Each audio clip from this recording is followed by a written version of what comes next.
എറണാകുളം ജില്ലയിലെ തമ്മനത്ത് കുടിവെള്ള പൈപ്പ് പൊട്ടി റോഡിൽ വൻ ഗർത്തം രൂപപ്പെട്ടു. വൈലാശ്ശേരി ഭാഗത്താണ് പൈപ്പ് പൊട്ടിയത്. ചേരാനല്ലൂർ ഉൾപ്പെടെയുള്ള പ്രദേശങ്ങളിൽ വരും ദിവസങ്ങളിൽ കുടിവെള്ളം മുടങ്ങാൻ സാധ്യതയുണ്ടെന്നും അറിയുന്നു. തമ്മനത്ത് നിന്ന് ശ്യാംകുമാർ തയ്യാറാക്കിയ റിപ്പോർട്ട്. ഇന്ന് വൈകിട്ടാണ് വീണ്ടും തമ്മനത്ത് പൈപ്പ് ലൈൻ പൊട്ടിയത്. ഒരാഴ്ചക്കിടെ 4-5 തവണ പൈപ്പ് ലൈൻ പൊട്ടി ജനങ്ങൾക്ക് ബുദ്ധിമുട്ടുണ്ടായിരുന്നു. അതിനിടയിലാണ് ഇന്ന് വൈകുന്നേരം വലിയ പ്രളയത്തിലൊക്കെ വെള്ളം ഒലിച്ചു വരുന്നത് പോലെ പൊട്ടിയത്. ആ റോഡാണ് ഈ കാണുന്നത്. ഇവിടെ ഈ റോഡ് ഇടിഞ്ഞു താഴുകയും ചെയ്തു. കാണാവുന്ന പോലെ പഴയ പൈപ്പ് ലൈനാണ് ഇന്നും വില്ലനായിരിക്കുന്നത്. അങ്ങനെ ഈ പ്രദേശത്ത് ഉൾപ്പെടെ 43-44 അങ്ങനെയുള്ള ഡിവിഷനുകളിലൊക്കെ കുടിവെള്ള പ്രശ്നം ഉണ്ടാക്കുന്ന രീതിയിലാണ് ഈ പൈപ്പ് ലൈൻ പൊട്ടിയിരിക്കുന്നത്. ഏതായാലും ഇപ്പോൾ ഗതാഗതം തടഞ്ഞുകൊണ്ട് ഈ വെള്ളം പുനഃസ്ഥാപിക്കുന്നതിനുള്ള ജോലി നടക്കുന്നുണ്ട്. പക്ഷേ ചേരാനല്ലൂർ ഉൾപ്പെടെയുള്ള പ്രദേശങ്ങളിൽ കുടിവെള്ളം മുടങ്ങുമെന്ന് തന്നെയാണ് ഉദ്യോഗസ്ഥർ പറയുന്നത്. ഇതിപ്പോൾ എങ്ങനെയായിരിക്കും ഈ കുടിവെള്ള വിതരണം ഇപ്പം മറ്റു ജനങ്ങളെയൊക്കെ ബാധിക്കുന്നത്? ഇതിപ്പോൾ നമ്മളൊരു 2 ആഴ്ച മുമ്പ് തമ്മനത്തുനിന്ന് ഒരു 6 ഇഞ്ച് പൈപ്പ് സെപ്പറേറ്റ് വേറെ ഇട്ടിട്ടുണ്ടായിരുന്നു.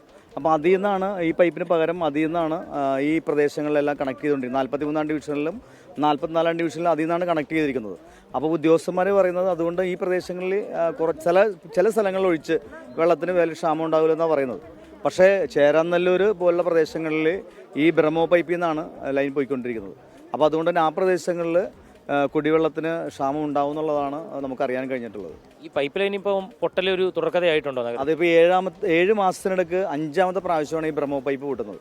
അത് ഈ സംസ്കാര ജംഗ്ഷൻ തൊട്ട് തമ്മനം അനന്തപുരം അമ്പലം വരെയുള്ള പ്രദേശങ്ങളിലാണ് ഈ പൈപ്പ് പൊട്ടുന്നത്. അതിന് കാരണം 55 കൊല്ലം പഴക്കമുള്ള ബ്രഹ്മോ പൈപ്പാണ് ഈ പൊട്ടിക്കൊണ്ടിരിക്കുന്നത്. അത് ഈ ജാമ്പുവിൻ്റെ കാലത്തെ പൈപ്പ് എന്നൊക്കെ പറഞ്ഞ പോലെ ഈ പൈപ്പ് ഇപ്പോഴും കോടികൾ മുടക്കി അമൃത് പോലുള്ള പ്രോജക്റ്റ് ചെയ്യുമ്പോഴും ഇങ്ങനെയുള്ള കാര്യങ്ങൾ എന്തുകൊണ്ടാണ് ഇവർ ഇത്ര ഉദാസീനത കാണിക്കുന്നത് എന്നാണ് നമുക്ക് മനസ്സിലാക്കാൻ കഴിയാത്തത്.